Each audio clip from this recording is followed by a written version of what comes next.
Hi, I'm Richard, And I'm Jackie. and we're Early Retirement Wanderlust. Lots of people have been asking us where we get our inspiration for all the travel that we've been doing over the last few years, and we wanted to introduce you to a set of books called The Wild Guides.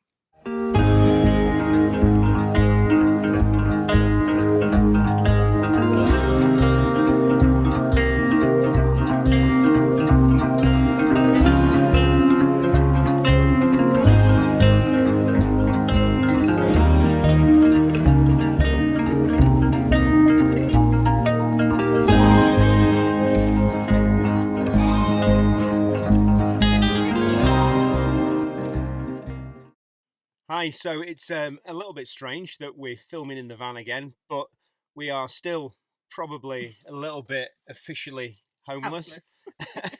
Yeah, houseless, not homeless. Um, the builders are nearly finished, and we reckon the plasterers are going to be done tomorrow, so we should have our house back. We've been reassured that we'll have electricity on and we should have water, so hopefully we'll be back in the house as of tomorrow. Yeah, we did try and stay in it last night, but when we turned up, there was no heating. I thought I could live with that. There's no electricity downstairs. We didn't need that. But when we went to get some water, there was no water either. That was it. So that's why we're in the van. But we want to talk to you tonight about the Wild Guides. We have had our van for over 5 years now, and the very first wild guide we bought was this book. It's a wild guide to the Lake Districts in the Yorkshire Dales. So what we want to do in this video is take you through so you understand what the Wild Guides are, why we use them so much in our travels, and then we want to take you through some of the travels that we've done based solely on the Wild Guides.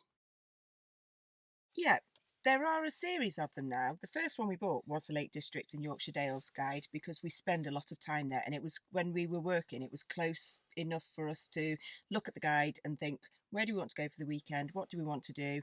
And we would find something. What we really like about the books, each of the books are divided into different regions and sections. So the Yorkshire Dales and Lake District one will then divide it into the different valleys. Once we've decided which valley we want to go into, we can have a look at where we want to stay. There's recommendations in the book, but then we can also have a think about what we want to do. The books actually originated from the wild swimming guides. Now, we're not massive wild swimmers, but a large proportion of the books start off with either wild swimming spots. It then has various other sections, things like waterfalls. It has different, particularly if you're in Scotland and Wales, it will have different ruins or different castle type places that you might want to visit. But lots of the recommendations in the books are really quirky places as well, places that we would never know about unless we had this wild guide. We have visited some absolutely amazing places like the brickworks at Porthwen on Anglesey. I would never have known they existed. The extent of the local knowledge is really unbelievable. We went out today because we got a bit of time on our hands. We got this video in mind that we were going to be doing it, and we just went into the Yorkshire Dales section and had a look at what was around us as to where we're living now. We did find a set of waterfalls that we've been to before and we really enjoyed, and we revisited that. And then we also found an old lime kiln that I didn't know was there. It was huge. It was lime kiln tunnels that you could wander around, lots of different disused quarries. We spent nearly 2 hours just exploring this afternoon.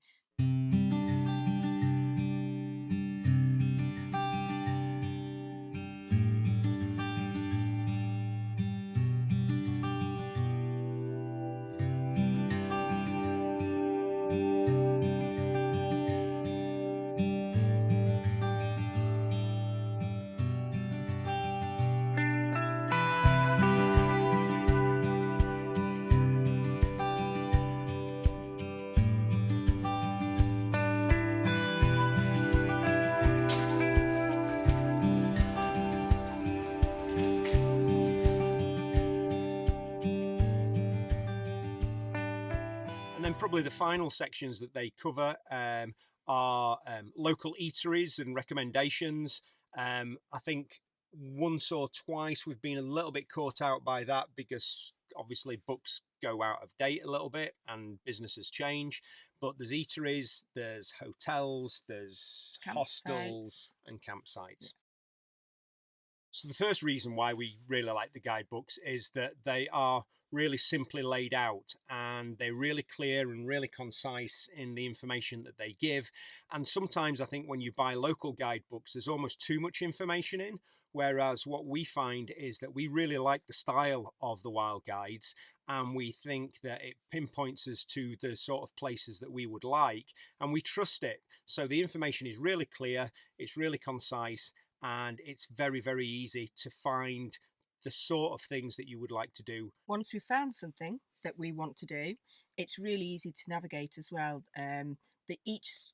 Each section will tell you a little bit about the place that you're wanting to go, but underneath it will then give you a set of very concise instructions on how to actually get there, down to a postcode, and it will describe the lane and say turn left after the second post box. So it's quite hard to get lost with them. And linked to the description as well is it gives you quite an accurate time allocation for how long it would take to visit. So where we went today in terms of the lime kilns, it was very clear. It was a 10-minute walk from the main road. And the activities range from 10-minute walks from the main road to 2, 3, 4-hour walks into deserted bothies and things like that. It does. There was a place in Scotland that we knew was going to take us 4 hours to get there and back. But as long as you're prepared and as long as you know it's very remote, then you know what you've got to take with you as well. Another thing we like about the guides is the excitement of the unknown. And it really does feel that you are going out and you're exploring the area and you're never quite sure what you're going to find. And I'll be really honest, sometimes in the book, we've been massively underwhelmed. I think back to a place where I know what you're going to say. Where we looked for ages for an ancient stone circle in the Yorkshire Valley in Yorkshire. And we actually realised we'd been wild camping next to it for years, and it was the most underwhelming pile of 12 stones in a circle that you could ever get.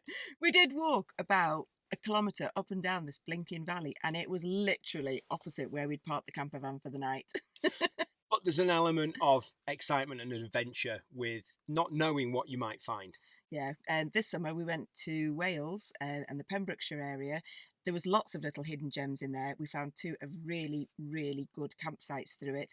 And we also set off on a little adventure looking for some tidal swimming pools, rock pools, and they were absolutely beautiful, apart from the fact there were jellyfish in it. So I did squeal a bit.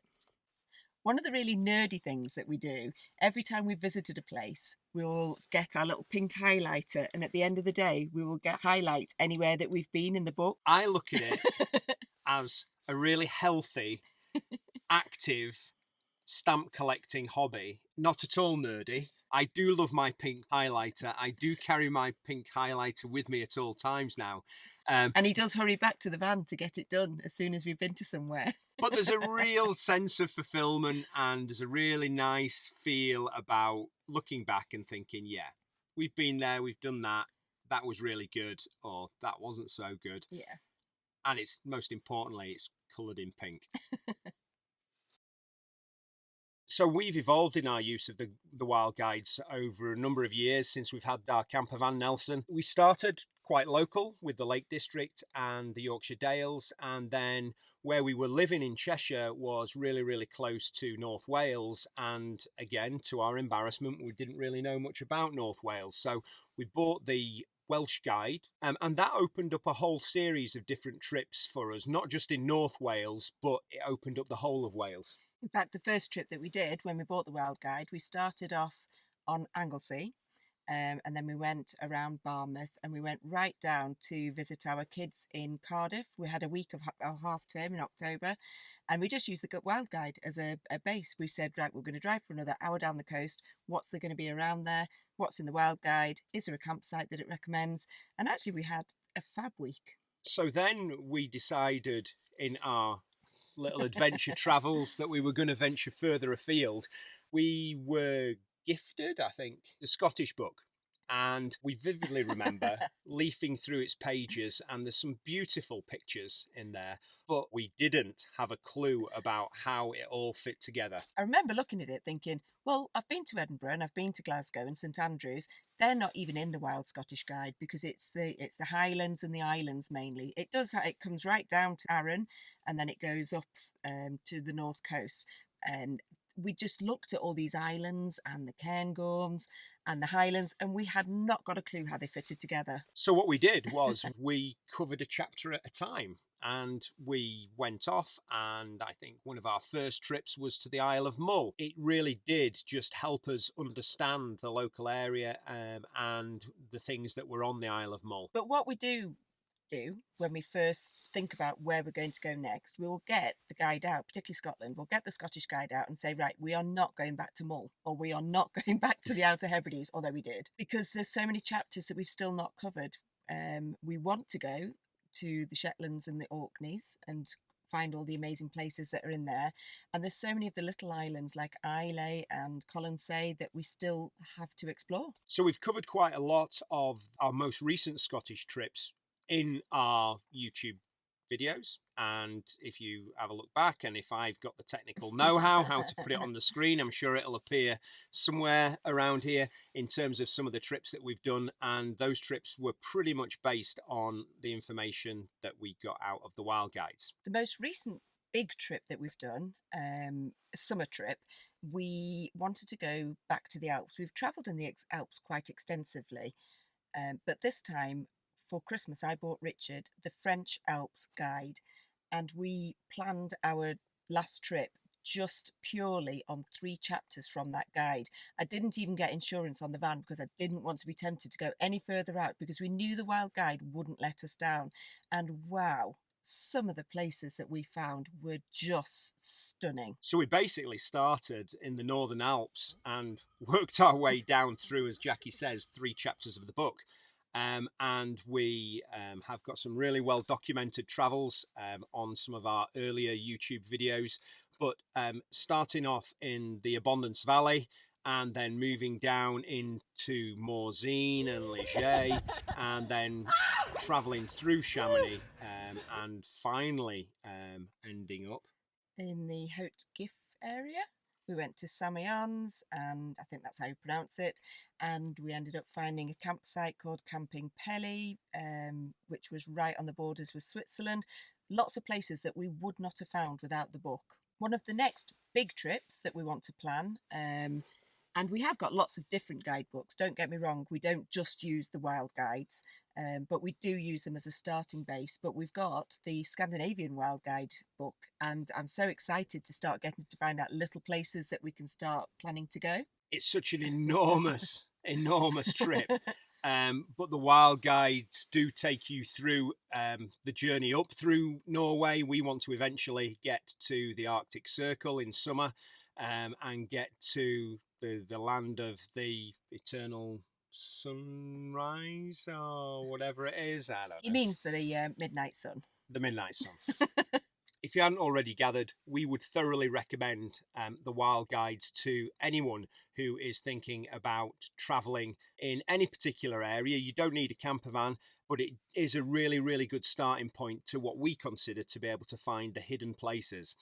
There is a whole series of the books available, and this is not a sponsored video in any way, No. shape or form, but what I have done is I've hunted out the links where you can get them from Amazon, and I've put them in the description below. If you are interested in any of the Wild Guides, then it would be really helpful to us if you could click on those and help the channel out. So that's a quick guide to the Wild Guides. We do use them extensively. Hopefully you'll have some happy travels the same as us, using some of the ideas from the guides. And what we're going to do is carry on tomorrow morning, exploring our local area and finding the hidden places. Yep, we're looking for places around Bolton Abbey tomorrow. See you later. Bye.